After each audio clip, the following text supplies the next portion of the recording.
ವಿಶ್ವಾಮಿತ್ರ ಮಹರ್ಷಿಗಳು ರಾಮ ಲಕ್ಷ್ಮಣರಿಗೆ ಗಂಗಾವತರಣದ ಕಥೆಯನ್ನು ಹೇಳಲಿಕ್ಕೆ ಮುಂದಾಗಿದ್ದಾರೆ. ಪರಶಿವನು ಹಿಮವತ್ ಪ್ರಭವ ಶಿಖರದಲ್ಲಿ ತಪಸ್ಸನ್ನು ಮಾಡ್ತಾ ಇದ್ದಾಗ ಅಗ್ನಿ ಪ್ರಮುಖರಾದ ದೇವತೆಗಳು ಇಂದ್ರ ಸಮೇತರಾಗಿ ಸಮರ್ಥನಾದ ಸೇನಾಪತಿಯನ್ನು ಪಡೆಯುವ ಅಭಿಲಾಷೆಯಿಂದ ಪಿತಾಮಹ ಇದ್ದಲ್ಲಿಗೆ ತೆರಳಿದರು. ಅಗ್ನಿಪುರೋಗರಾದ ಇಂದ್ರಾದಿ ದೇವತೆಗಳು ಭಗವಂತನಾದ ಪಿತಾಮಹನಿಗೆ ನಮಸ್ಕರಿಸಿ ಹೇಳಿದರು, ದೇವೇಶ, ಹಿಂದೆ ನಮಗೆ ಸೇನಾಪತಿಯನ್ನು ಬೀಜ ರೂಪದಲ್ಲಿ ಕೊಟ್ಟ ಪರಮೇಶ್ವರನು ಉಮೆಯೊಡನೆ ಮೌನಿಯಾಗಿ ಹಿಮವತ್ ಪರ್ವತದ ಶಿಖರದಲ್ಲಿಯೇ ಘೋರವಾದ ತಪಸ್ಸನ್ನು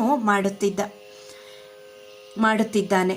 ಲೋಕದ ಹಿತಾರ್ಥವಾಗಿ ದುಷ್ಟ ಶಿಕ್ಷಣ ಶಿಷ್ಟ ಪರಿಪಾಲನೆಗಳಿಗಾಗಿ ಸಮರ್ಥನಾದ ಸೇನಾಪತಿಯನ್ನು ನಾವು ಪಡೆಯಲು ಮುಂದೆ ಮಾಡಬೇಕಾದ ಕಾರ್ಯವನ್ನು ಆಲೋಚಿಸು. ನೀನು ಈ ವಿಧಾನವನ್ನು ಮತ್ತು ಇದರ ರಹಸ್ಯವನ್ನು ಸಂಪೂರ್ಣವಾಗಿ ತಿಳಿದವನಾಗಿದ್ದಿ. ನೀನೇ ನಮಗೆ ಶರಣ್ಯನು. ತ್ರಿಭುವನಗಳಿಗೂ ಪಿತಾಮಹನಾದ ಬ್ರಹ್ಮನು ದೇವತೆಗಳ ಮಾತನ್ನ ಕೇಳಿ ಸುಮಧುರವಾದಂತಹ ಮಾತುಗಳಿಂದ ಅವರನ್ನ ಸಂತೈಸುತ್ತಾ ಹೇಳ್ತಾ ಇದ್ದಾನೆ, ದೇವತೆಗಳೇ, ನಿಮ್ಮ ಪತ್ನಿಯರಲ್ಲಿ ನಿಮಗಿನ್ನೂ ಪುತ್ರ ಪ್ರಾಪ್ತಿ ಇಲ್ಲ ಎಂಬ ಶೈಲಪುತ್ರಿಯಾದ ಉಮಾದೇವಿಯ ಶಾಪಕ್ಕೆ ಪ್ರತಿಯೇ ಇಲ್ಲ. ಅದು ಸತ್ಯವಚನ, ಇದರಲ್ಲಿ ಯಾವ ಸಂಶಯವೂ ಇಲ್ಲ. ಹಾಗಾಗಿ ನೀವು ಇನ್ನು ನಿಮ್ಮ ಪತ್ನಿಯರಲ್ಲಿ ಪುತ್ರರನ್ನು ಪಡೆಯಲಾರಿರಿ. ಆದರೆ ನೀವು ನಿರಾಶರಾಗುವ ಕಾರಣವಿಲ್ಲ. ಶತ್ರು ನಿಷೂದನನಾದ ದೇವತೆಗಳ ಸೇನಾಪತಿಯನ್ನು ಅಗ್ನಿದೇವನು ಯಾವಳಲ್ಲಿ ಪಡೆಯುವನೋ ಆ ಮಹಾಮಹಿಮಳು ಆಕಾಶಗಾಮಿನಿಯಾದ ಗಂಗಾದೇವಿಯೇ ಆಗುವಳು. ಅಗ್ನಿದೇವನಿಗೆ ತನ್ನಲ್ಲಿ ಹುಟ್ಟಿದ ಸೇನಾಪತಿಯನ್ನು ಶೈಲೇಂದ್ರನ ಹಿರಿಯ ಮಗಳಾದ ಗಂಗಾದೇವಿಯು ಸ್ವಾಭಾವಿಕವಾಗಿಯೇ ಆದರಿಸುತ್ತಾಳೆ. ಇದರಿಂದ ಉಮೆಗೂ ಕೋಪ ಉಂಟಾಗದು. ಏಕೆಂದರೆ ಸೇನಾಪತಿಯ ಬೀಜರೂಪವಾದ ದಿವ್ಯ ತೇಜಸ್ಸು ಉಮಾ ಶಿವರ ಸಂಗಮದಿಂದಲೇ ಪ್ರಾಪ್ತವಾದುದಲ್ಲವೇ? ಆ ದಿವ್ಯ ಶಿಶುವು ತನ್ನ ಅಕ್ಕನ ಮಗುವಾಗುವುದು ಉಮೆಗೂ ಇಷ್ಟವಾಗುವುದು. ಈ ವಿಷಯದಲ್ಲಿ ಸ್ವಲ್ಪವಾದರೂ ಸಂಶಯ ಪಡುವ ಕಾರಣವಿಲ್ಲ. ರಾಮ, ಪಿತಾಮಹನ ಸುಮಧುರವಾದಂತಹ ಆ ಮಾತುಗಳನ್ನು ಕೇಳಿ ದೇವತೆಗಳು ಕೃತಾರ್ಥರಾಗಿ ಪಿತಾಮಹನಿಗೆ ಪುನಃ ನಮಸ್ಕರಿಸಿ ಪೂಜಿಸಿದರು. ಅನಂತರ ಎಲ್ಲ ದೇವತೆಗಳು ಅನೇಕ ವಿಧವಾದ ಲೋಹಗಳ ಗಣಿಗಳಿಂದಲೂ ಗೈರಿಕಾದಿ ಧಾತುಗಳಿಂದಲೂ ಕೂಡಿರುವ ಸರ್ವಶ್ರೇಷ್ಠವಾದ ಕೈಲಾಸ ಪರ್ವತಕ್ಕೆ ಹೋಗಿ ಬ್ರಹ್ಮನ ಮಾತಿನಂತೆ ಸೇನಾಪತಿಯ ಪ್ರಾಪ್ತಿಗಾಗಿ ಅಗ್ನಿಯನ್ನು ಪ್ರಾರ್ಥಿಸಿದ. ಯಜ್ಞೇಶ್ವರ, ಸೇನಾಪತಿಯ ಪ್ರಾಪ್ತಿರೂಪವಾದ ಈ ದೇವ ಕಾರ್ಯವನ್ನು ಸಾಧಿಸು. ಶ್ವೇತ ಪರ್ವತದಲ್ಲಿ ನಿಕ್ಷಿಪ್ತವಾಗಿರುವ ಕಾರ್ತಿಕೇಯನ ಬೀಜರೂಪವಾದ ಶಿವರೇತಸ್ಸನ್ನು ಗಂಗಾ ನದಿಯಲ್ಲಿ ಬಿಡು. ಹಾಗೆಯೇ ಆಗಲಿ, ನೀವುಗಳು ಹೇಳಿದಂತೆಯೇ ಮಾಡುತ್ತೇನೆ ಎಂದು ಯಜ್ಞೇಶ್ವರನು ದೇವತೆಗಳ ಸಮ್ಮುಖದಲ್ಲಿ ಪ್ರತಿಜ್ಞೆಯನ್ನ ಮಾಡಿ ಶಿವನ ಆ ರೇತಸ್ಸನ್ನು ಧರಿಸಿ ಆಕಾಶ ಗಂಗೆಯ ಬಳಿಗೆ ಹೋಗಿ ಅವಳನ್ನು ಪ್ರಾರ್ಥಿಸಿ ಹೇಳಿದ, ಶೈಲಪುತ್ರಿ, ನಾನು ತಂದಿರುವ ಈ ದಿವ್ಯವಾದ ಶಿವನ ರೇತಸ್ಸನ್ನು ನಿನ್ನ ಗರ್ಭದಲ್ಲಿ ಧರಿಸು. ಈ ಕಾರ್ಯವು ದೇವತೆಗಳಿಗೆ ಅತ್ಯಂತ ಪ್ರಿಯವನ್ನುಂಟು ಮಾಡುತ್ತದೆ. ಅಗ್ನಿದೇವನ ಈ ಮಾತುಗಳನ್ನು ಕೇಳಿದಂತಹ ಗಂಗೆಯು ಸಮ್ಮತಿಸಿ ದಿವ್ಯ ರೂಪವನ್ನು ಧರಿಸಿದಳು. ಅಗ್ನಿದೇವನು ಗಂಗಾದೇವಿಯ ರೂಪಾತಿಶಯವನ್ನು ಕಂಡೊಡನೆಯೇ ಶಿವನ ಆ ರೇತಸ್ಸನ್ನು ಅವಳ ಸುತ್ತಲೂ ಚೆಲ್ಲಿಬಿಟ್ಟನು. ಗಂಗಾದೇವಿಯ ಸುತ್ತಲೂ ಶಿವನ ರೇತಸ್ಸನ್ನು ಚೆಲ್ಲಿ ಅವಳನ್ನು ಅಭಿಷೇಚಿಸಿದನು. ಅದರಿಂದಾಗಿ ಗಂಗಾ ಪ್ರವಾಹವೆಲ್ಲವೂ ಶಿವನ ತೇಜಸ್ಸಿನಿಂದ ಪೂರ್ಣವಾಗಿ ಹೋಯಿತು. ಅಗ್ನಿದೇವನು ಶಿವನ ರೇತಸ್ಸನ್ನು ಅಭಿಷೇಚಿಸಿದೊಡನೆಯೇ ಗಂಗಾದೇವಿಯು ಆ ರೇತಸ್ಸಿನ ಉಗ್ರತೆಯನ್ನು ಸಹಿಸಲಾರದೆ ಹೋದಳು. ಮುಖಾರವಿಂದವೂ ಕುಂದಿಬಿಟ್ಟಿತು. ಶರೀರದಾದ್ಯಂತವೂ ಸುಡುತ್ತಿರುವಂತೆ ಭಾಸವಾಯಿತು. ಶಿವನ ಆ ರೇತಸ್ಸಿನ ಜ್ವಾಲೆಗಳಿಂದ ಸಂಕಟ ಪಡುತ್ತಾ ವ್ಯಥಿತವಾದ ಮನಸ್ಕಳಾದ ಗಂಗಾದೇವಿಯು ದೇವತೆಗಳ ಪುರೋಹಿತನಾದ ಅಗ್ನಿಗೆ ಹೇಳಿದಳು, ಅಗ್ನಿದೇವ, ನಿನ್ನಿಂದ ಹುಟ್ಟಿರುವ ಈ ದಿವ್ಯ ತೇಜಸ್ಸನ್ನು ಹೆಚ್ಚು ಹೊತ್ತು ಧರಿಸಲು ನಾನು ಅಶಕ್ತಳಾಗಿದ್ದೇನೆ. ಸರ್ವದೇವತೆಗಳಿಗೂ ಅರ್ಪಿಸುವ ಆಹುತಿಯನ್ನು ಭಕ್ಷಿಸುವ ಅಗ್ನಿಯು ಗಂಗಾದೇವಿಯ ಈ ಮಾತುಗಳನ್ನು ಕೇಳಿ ಆತ ಹೇಳ್ತಾನೆ, ದೇವಿ, ನೀನು ಈ ಗರ್ಭವನ್ನು ಧರಿಸಲು ಅಸಮರ್ಥಳಾದರೆ ಈ ಪರ್ವತದ ಪಾರ್ಶ್ವದಲ್ಲಿ ಇರುವ ಶ್ವೇತ ಪರ್ವತದಲ್ಲಿ ಈ ಗರ್ಭವನ್ನು ವಿಸರ್ಜಿಸಿಬಿಡು ಎಂಬುದಾಗಿ. ಅಗ್ನಿದೇವನ ಆ ಮಾತುಗಳನ್ನು ಕೇಳಿದ ಕೂಡಲೆಯೇ ಗಂಗಾದೇವಿಯು ಪ್ರವಾಹದಿಂದ ಹೊರಬಂದು ದಿವ್ಯ ತೇಜಸ್ಸಿನಿಂದ ಕೂಡಿದ್ದ ತನ್ನ ಗರ್ಭವನ್ನು ಅಗ್ನಿದೇವನು ಹೇಳಿದ ಸ್ಥಳದಲ್ಲಿಯೇ ವಿಸರ್ಜಿಸಿಬಿಟ್ಟಳು.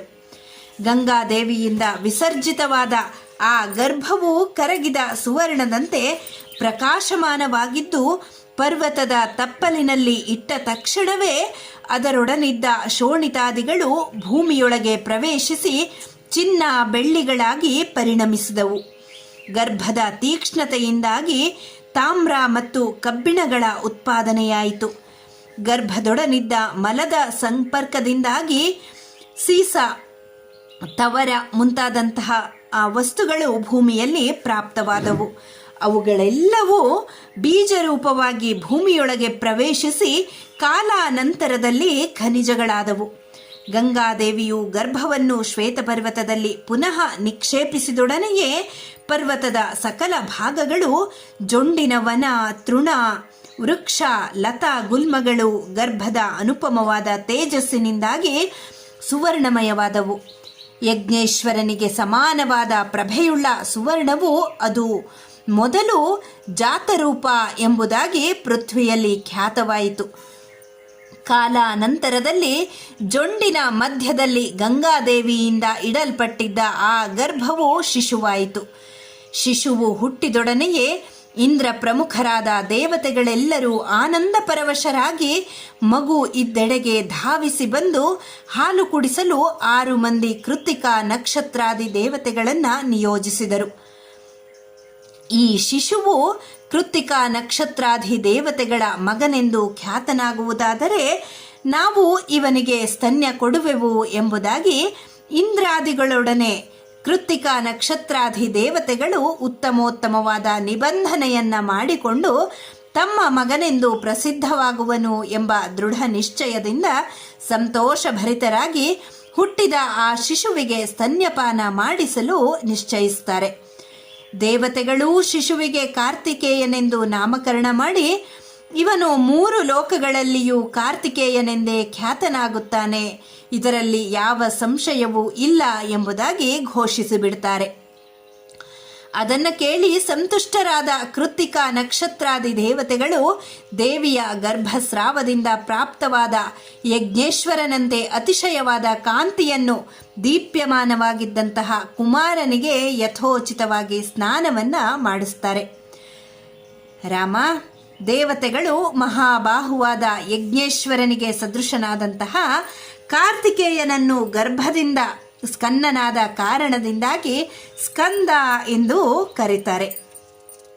ಕೃತ್ತಿಕಾ ನಕ್ಷತ್ರಾದಿ ದೇವತೆಗಳ ಸ್ತನಗಳಲ್ಲಿ ಉತ್ತಮವಾದ ಪರಿಶುದ್ಧವಾದ ಹಾಲು ಪ್ರಾದುರ್ಭೂತವಾಯಿತು. 6 ಮಂದಿ ತಾಯಿಯರು ಕುಮಾರನಿಗೆ ಸ್ತನ್ಯವನ್ನು ಉಣಿಸಲಿಕ್ಕೆ ಕುಳಿತುಕೊಳ್ತಾರೆ. ಮಹಾನುಭಾವನಾದ ಸ್ಕಂದನು 6 ಮುಖಗಳನ್ನು ಹೊಂದಿ ಷಡಾನನಾಗಿ 6 ಮಾತೆಯರ ಸ್ತನ್ಯಗಳನ್ನು ಕುಡಿತಾನೆ. ಸುಕೋಮಲವಾದ ಶರೀರ ಉಳ್ಳವನಾಗಿದ್ದ ವಿಭುವಾದ ಷಡಾನನನು ತನ್ನ 6 ಮುಖಗಳಿಂದ 6 ತಾಯಂದಿರ ಸ್ತನ್ಯಗಳನ್ನು ಒಂದು ದಿನ ಪೂರ್ತಿ ಕುಡಿದುಬಿಟ್ಟ. ತನ್ನ ಭುಜ ಬಲ ಪರಾಕ್ರಮಗಳಿಂದ ದೈತ್ಯ ಸೇನೆಯನ್ನು ಜಯಿಸಿದ. ಅಗ್ನಿ ಪ್ರಮುಖರಾದ ಸಕಲ ದೇವತೆಗಳು ಆಗಮಿಸಿ ಮಹಾ ತೇಜಸ್ವಿಯಾದ ಅತುಲ ಪ್ರಭನಾದ ಕಾರ್ತಿಕೇಯನಿಗೆ ಸುರಸೇನಾ ಗಣಕ್ಕೆ ಅಧಿಪತಿಯಾಗಿ ಪಟ್ಟಗಟ್ಟಿದರು. ಧನ್ಯತೆಗೆ ಕಾರಣವಾದ ಮತ್ತು ಪುಣ್ಯ ಪ್ರಾಪ್ತಿಗೆ ಸಾಧನವಾದ ಗಂಗಾದೇವಿಯ ವೈಭವವನ್ನು ಮತ್ತು ಕುಮಾರ ಸಂಭವದ ಕಥೆಯನ್ನು ನಾನು ನಿಮಗೆ ವಿಸ್ತಾರವಾಗಿ ಹೇಳಿರುತ್ತೇನೆ. ರಾಮ, ಪ್ರಪಂಚದಲ್ಲಿ ಯಾವ ಮಾನವನು ಕಾರ್ತಿಕೇಯನಿಗೆ ಭಕ್ತನಾಗಿರುವನೋ, ಅನನ್ಯ ಶರಣನಾಗಿರುವನೋ ಅವನು ದೀರ್ಘಾಯುಷ್ಮಂತನೂ ಪುತ್ರ ಪೌತ್ರ ಉಳ್ಳವನೂ ಸುಖಿಯೂ ಆಗಿದ್ದು ಕಡೆಗೆ ಸ್ಕಂದ ಸಾಲೋಕ್ಯವನ್ನೇ ಹೊಂದುತ್ತಾನೆ. ಹೀಗೆ ಸ್ಕಂದ ಯಾವ ರೀತಿಯಾಗಿ ಕುಮಾರ ಸಂಭವ ಆದ ಕಥೆಯನ್ನು ಸ್ಕಂದ ಅನ್ನುವಂಥ ಹೆಸರು ಏಕೆ ಬಂತು ಅನ್ನೋದನ್ನು ರಾಮ ಲಕ್ಷ್ಮಣರಿಗೆ ವಿಶ್ವಾಮಿತ್ರ ಮಹರ್ಷಿಗಳು ತಿಳಿಸಿಕೊಡ್ತಾರೆ. ಇಲ್ಲಿಗೆ ಬಾಲಕಾಂಡದ 37ನೆಯ ಸರ್ಗ ಸಂಪನ್ನಗೊಂಡಿದೆ. ಧನ್ಯವಾದಗಳು.